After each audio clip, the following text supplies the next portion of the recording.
това видео ще разгледаме 5 причини защо всъщност бързата загуба на тегло и бързите резултати ти вредят, а не ти помагат. Започваме с причина номер 1. Бързата загуба на тегло не е равна на загуба на мазнини. Всеки един организъм има максимално темпо, с което може да използва калории от складираната мазнина в тялото. И всъщност точно по този въпрос има едно проучване от 2005 година на Алберт, което има доста подобни резултати с няколко други сходни проучвания. И всъщност там се достига до много интересен резултат, че максималното темпо калории на ден, които можем да горим от мазнина, са около 70 калории или в случая конкретно 69 калории като резултат от мазнина в килограми, нали? Телесно тегло, което е в килограми. Нека да си представим една жена, която е 70 кг и има, да кажем, 25% мазнини.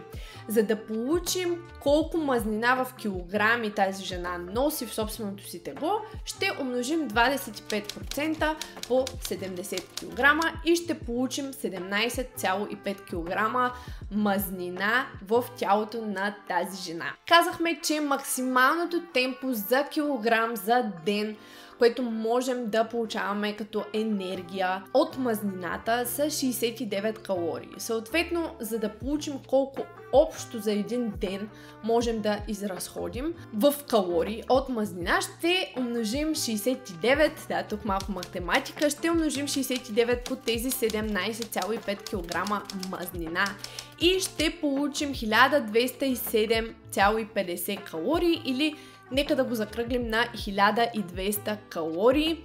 Максимален калориен дефицит на ден, който съответства на това реално този калориен дефицит действително да идва от мазнина. Ако искаме да получим този калориен дефицит за една цяла седмица, ще умножим 1200 калории по 7 и това ще ни даде 8400 калории и ще го разделим на 7700, защото това са калориите, които отговарят на 1 кг мазнина.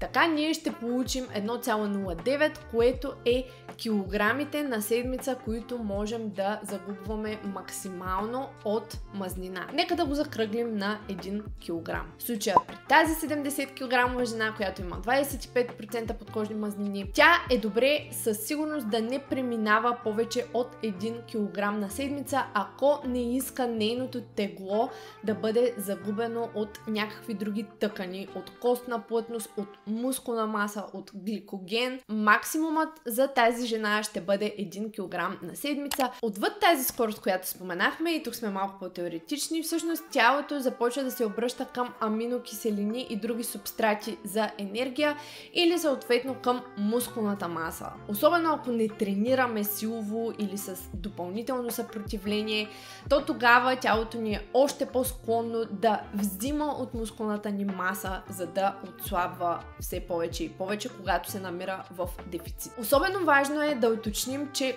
колкото повече отслабваме, толкова по-бавен ще става този процес.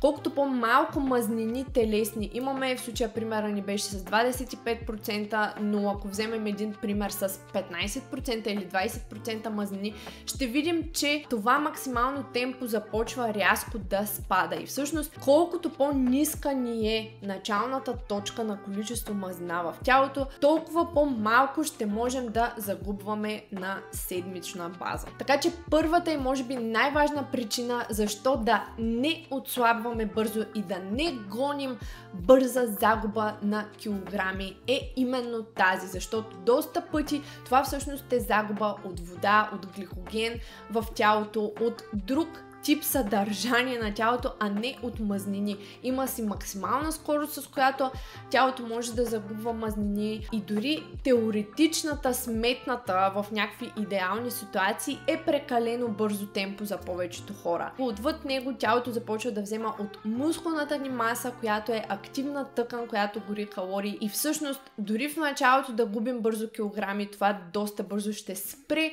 защото сме загубили просто вода, храна, гликоген от тялото. В видеото за рекомпозицията на моята клиентка Дани, всъщност аз ви бях споделила за нейното отслабване, като при нея отслабването продължаваше месеци наред, но беше плавно и постепенно, с което тя успя да запази и поддържа резултатите си. Като сега единствено подобрява още телесната си композиция. И действително това, че Дани не е спазвала някакви крайни диети, не означава, че тя не е полагала усилия. Просто нейните усилия с моя помощ са били вложени в правилната посока и точно в нещата, които ще водят до повече мускулна маса, по-оформено и тонизирано тяло, и тя ще отслабва по правилния начин, като действително губи тегло от мазнината в тялото й. Тази първа причина води и до причина номер 2. Причина номер 2. Забавяне на метаболизма и метаболитна адаптация. Особено когато не изпълняваме тренировки с съпротивление, тялото е още по-склонно да забавя метаболизма си, за да може да се адаптира към новите условия с по-малко храна. Нашият метаболизъм е адаптивен, той е умен, той цели да ни запази. И да, действително има хора, които имат доста твърд и установен метаболизъм, но, например, аз съм един супер пример за човек с много адаптивен метаболизъм. Какво означава това? Означава, че когато аз започна една диета, която е примерно от 2000 калории, влизам в калориен дефицит на 1500 калории, моят метаболизъм много бързо се адаптира към този дефицит и след няколко седмици аз вече нямам резултати и трябва наново да намаля калориите, за да продължавам да имам резултати. Ами познайте какво се случва много бързо. Аз стигам до един момент, в който няма как повече да си намалям калориите, защото едва ще преживявам. Така че, особено ако сте от хората, които имат много адаптивен метаболизъм и трябва постоянно да намаляте храната, да правите повече движение, да сменяте някакви неща, то за вас е изключително важно да не гоните бързи резултати, защото колкото по-бързо отслабвате, толкова по-бързо ще стигнете до едно плато и ще забиете с резултатите. Същото се случва и при хората, които много пъти са преминавали през различни диети, същото се случва с йо-йо диетите и ситуациите, в които с всяка следваща диета имаме все по-малко резултати, става по-трудно да отслабнем, докато става в същото време по-лесно да си върнем килограмите и дори да качим повече отвъд точката, от която сме тръгнали. По този начин с всяка следваща диета носим все по-малко и по-малко чиста телесна маса, която поддържа метаболизма ни и има ролята на една машина за горене на калории. Тялото има тенденцията да се адаптира към бързата загуба на тегло, забавя метаболизма, за да пести енергия. За това нещо съм говорила в това видео и в това видео и в още видеа, затова няма да задълбавам повече и минаваме към причина номер 3. Защо да бягаш от бързите резултати? Причина номер 3 е, че резултатите не се задържат. Ако искаш резултати, които да останат във времето, то тогава защо си мислиш, че това ще е процес с начало и край и после ще можеш да се върнеш към предишните си навици и тези резултати нови, които си постигнал, просто ще си останат. Вместо да се фокусират върху промени в начина на живот и изграждането на дългосрочни навици, които да поддържаме за напред във времето, краткосрочните методи, които обещават бърза загуба на тегло и бързи резултати, всъщност обикновено са свързани с действително крайни мерки. Било то крайно ограничаване на дадени хранителни групи или крайно ограничаване на калориите. Това са неща, които действително ние не можем да поддържаме дълго време и доста пъти дори да дадат резултат в началото, след това ние се връщаме към същото ниво, на което сме били или дори по-лошо ниво, защото просто не можем да поддържаме такъв тип крайности за дълго време. Как очакваме години наред да сме правили лоши избори или да сме се хранили зле или недостатъчно или прекалено много и да оправим това нещо за един месец? Фокусът върху навиците на един човек, който вече е в такава форма, е много добър метод да си направим един реалити чек. Вместо да се фокусираме върху крайния резултат, то ние можем да се фокусираме и по-скоро трябва да се фокусираме върху поведенията на един човек, който вече поддържа формата, която целим. Това можем да направим и със себе си, като си се представим, че вече сме постигнали тази форма. Какви са нашите поведения, какви са нашите избори, какво трябва да правим всеки ден, за да поддържаме тази форма. Какво си представяме чисто като действия, а не просто като резултат. Кое е реалистично, какво е постижимо, какво ще можем да поддържаме и какво няма да можем да поддържаме. Това са изключително важни въпроси, които много пъти не действат добре, не работят добре с големи крайности, бързи резултати и неща, които дават ефект бързо. За жалост, промяната в поведенията на един човек лека по лека и в неговите навици изобщо не звучи секси, изобщо не звучи примамливо и човек е много по-склонен да иска просто да гони бързото, да бяга от търпението, да няма търпение да изчака тези резултати да бъдат обвързани с дадени навици, а не с някаква крайност. Следващата причина, която ще ви споделя обаче, може да е нещо, което истински да ви накара да се замислите защо бързите резултати са вредни за вас. Причина номер 4.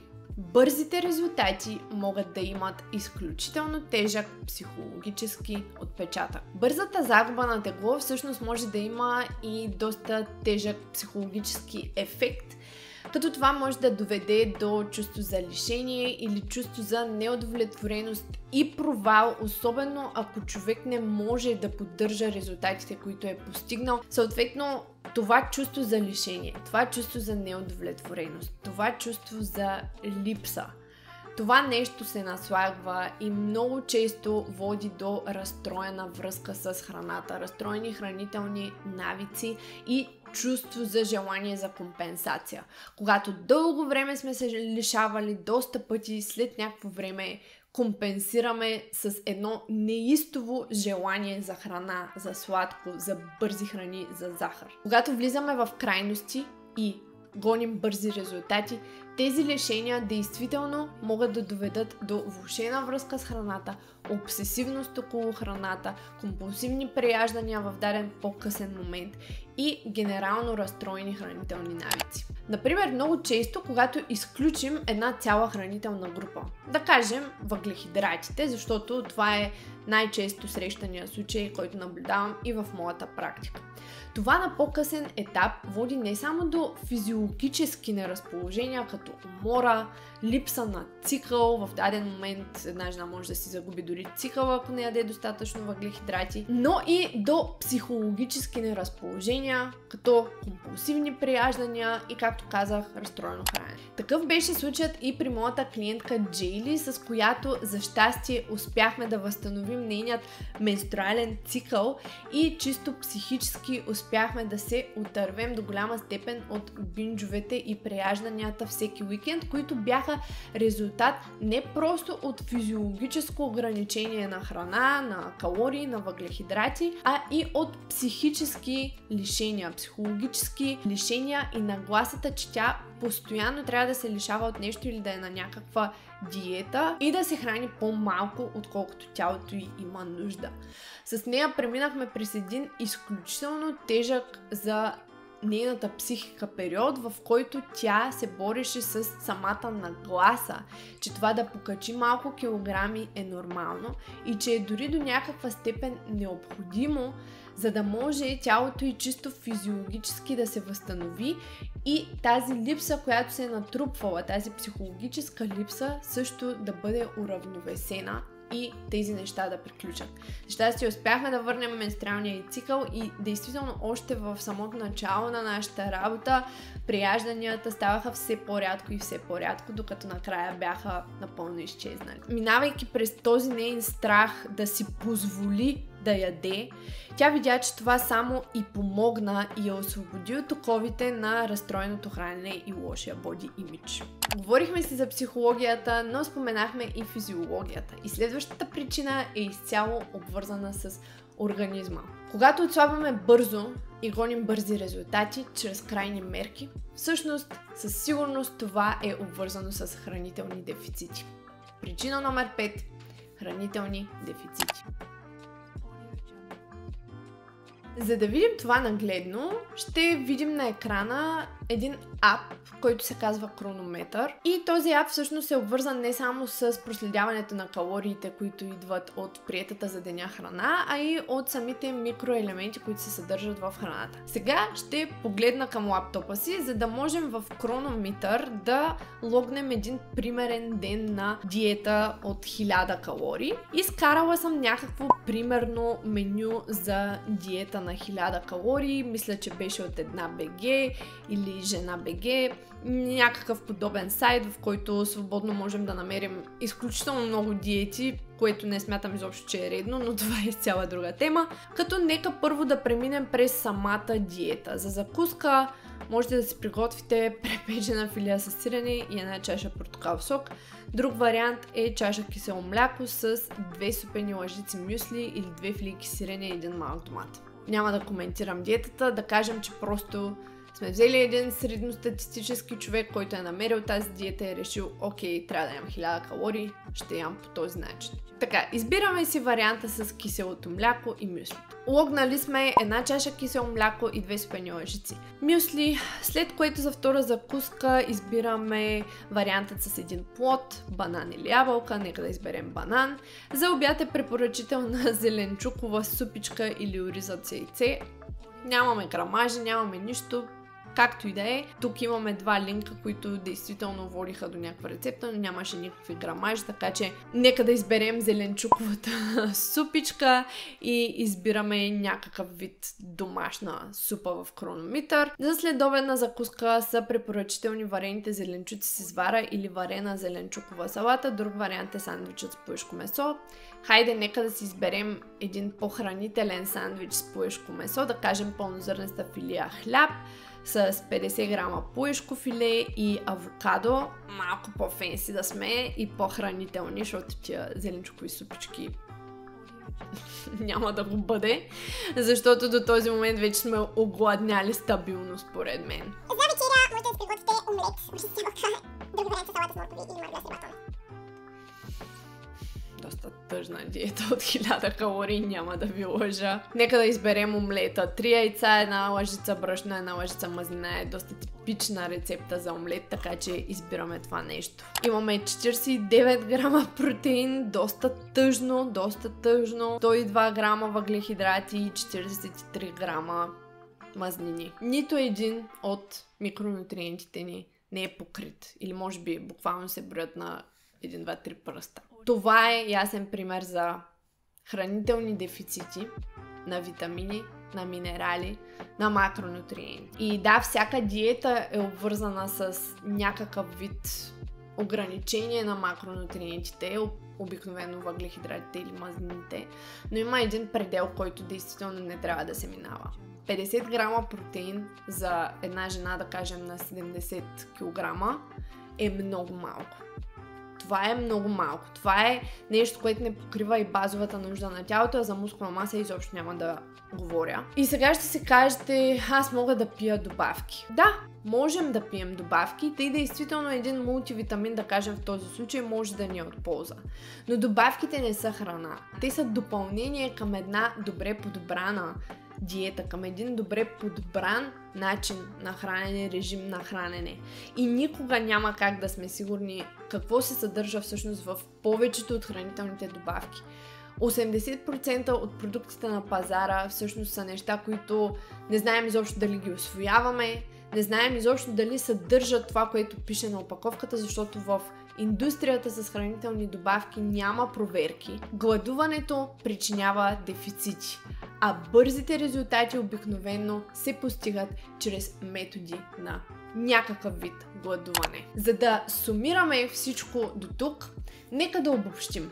Първо, бързите резултати почти никога не са само мазнини. Второто нещо, което разбрахме е, че когато гоним бързи резултати, метаболизмът се адаптира и се забавя. Може това да доведе до метаболитна адаптация и йо-йо ефект на диетите, които правим. Третото нещо, което разбрахме е, че бързите резултати много пъти не се задържат и ни връщат в предната позиция, в която сме били, или дори на по-лошо място. Те са обвързани с неустойчиви навици и начин на хранене или начин на живот, а това, което трябва всъщност ние да целим, са навици, които ще са реалистични и подходящи за дълго време в нашия живот и нашето ежедневие.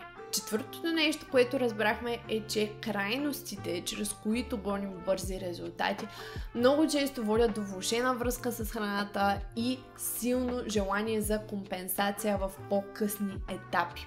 И петото нещо, за което си говорихме, са хранителните дефицити, които се създават, когато претренираме или прекаляваме с движението, или пък се лишаваме крайно от храна и гладуваме. И други физиологически особености, като увисване на кожата, влошаване на вида на някои части от тялото, също са неща, които пречат на много жени в последствие. И тук идва моят въпрос.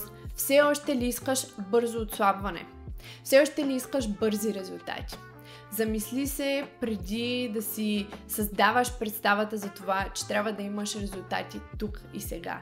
Знам, за много от нас търпението е изключително сложно нещо. Аз самата имам проблем с търпението в други сфери от живота си, например в бизнеса или в умения, които искам да развивам. Но се надявам поне тези 5 ясни, логични причини да могат малко да оборят емоционалното ти желание да получиш веднага резултат. Просто какво е реалистично, какво можеш да поддържаш, задавай си правилните въпроси от това видео. Ако ти искаш да отслабваш по устойчив начин, да изграждаш поведения, които остават, буквално да променяш навиците си, да променяш нагласата си, да правиш нещата по правилният начин, така че след като си влагала всички тези усилия, резултатите да остават и само да се подобряват, можеш да се обърнеш към мен за коучинг, one-on-one коучинг или хранителен коучинг, като линковете знаеш, че са долу в описанието.